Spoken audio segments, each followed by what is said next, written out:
Hello everyone, welcome to starting another cycle of Torah from Bereshit, all the way from the beginning.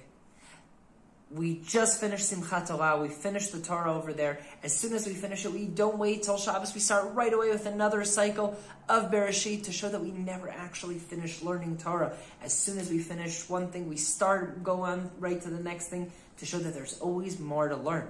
With that said, last year we talked about what we took from Gan Eden, from the Garden of Eden, down into this materialistic world. If you didn't watch it, you can go watch it now.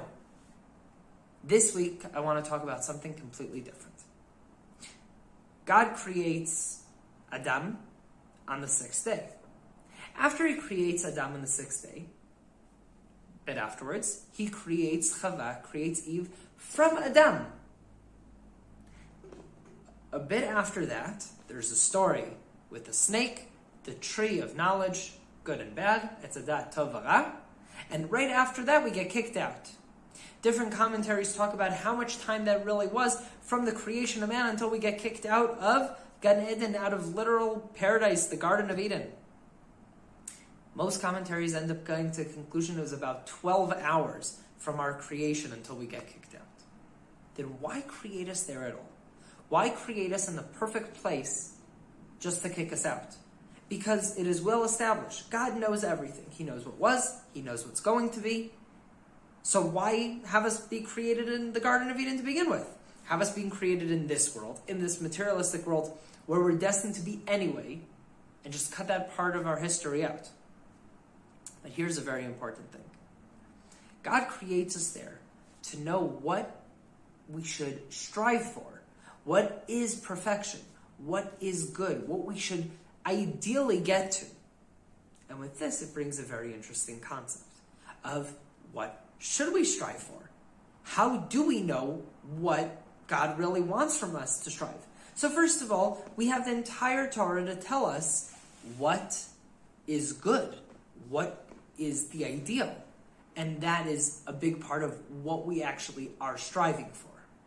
But the Torah gives us hints onto what is the ideal in the curses that Adam and Chava get after the sin.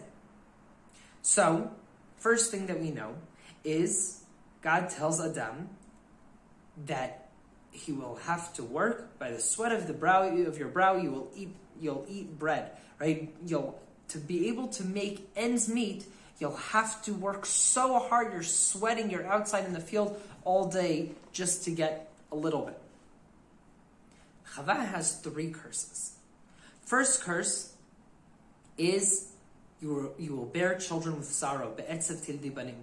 Second one, ve'eli ishech chukatech, and you will be drawn, desired to your man. And the third one is v'hu yimshal bach, and he will rule you, he will control you. These are 3 very harsh curses given to the woman.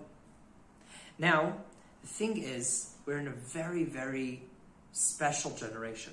We're in a generation that we are seeing these curses being reversed.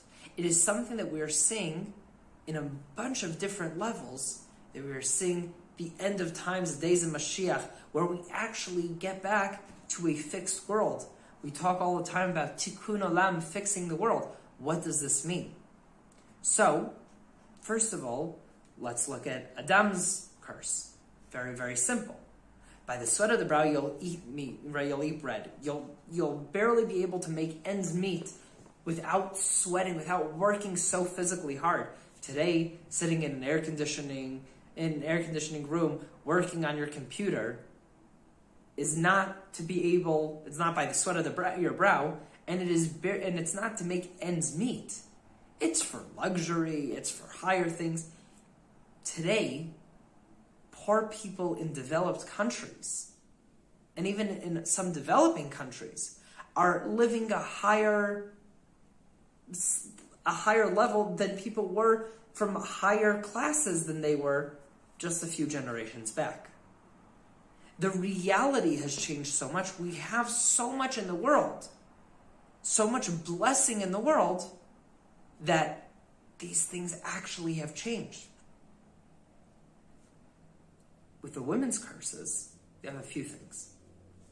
First one is, you will bear children with sorrow. That virtually is non-existing anymore. Let me explain. What does this mean? It used to be women would die in childbirth. The chances of you dying from giving birth each time were so high. If you didn't die, the chances the baby was going to die were super high. And with all of that, the pain and all the suffering that goes into everything, with modern medicine and the situation that we're in today, we can't even discuss this on the same level. My great-grandmother was 1 out of 2 children that survived out of 8. Out of 8 children. And that was the reality. You had as many children as you could so that maybe 1 or 2 can survive.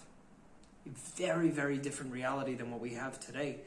It's not even something we're thinking about when we consider having kids is, am I going to die this time? Is the baby going to chalila die? Horrible things to think about. Second thing is, ve'eli shech chukatech, and your desires will be to your husband. There had been a power change in recent history that has shown that that's not really the reality anymore. Last one is, vehu imshol bach, and he will control you. He will rule you. Now, this curse is given 5,783 years ago, right? That's how long ago Adam and Chava are created. For most of history, there's a hierarchy that women did not have a say. Women were not getting educated. Women didn't have rights. Weren't allowed to leave the house. Weren't allowed. This is a reality. And suddenly, things are changing. There's a shift in the world. The feminist movement physically could not have happened a few hundred years ago because it wasn't the days of Mashiach. The curse wasn't up yet. You're talking about a time that it could not have happened. And with everything, it's important to understand not everything about the feminist movement was good. Not everything about pretty much any big major movement ends up being good. There's good and there's bad in all of them. But with the bad that it also brought something really good.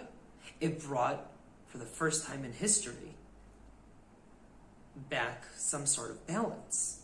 It brought back the fact that women do have rights to vote, and the fact that men are not controlling women anymore is something of a miracle of this last generation.